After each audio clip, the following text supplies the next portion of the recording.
Hello, our topic for this video tutorial is about the HTML video embed. Embed is a tag that has a capability to insert video on your website. Here is the sample code.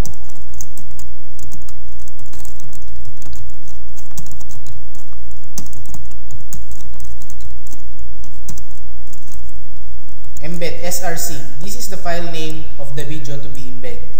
Width. This is the width of the media player. Height. This is the height of the media player. Auto start. This is set to auto start or not to auto start the video. Save it.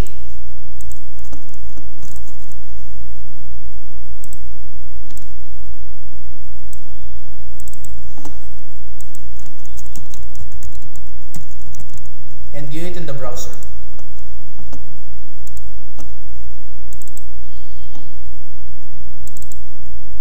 This is the output of the video code.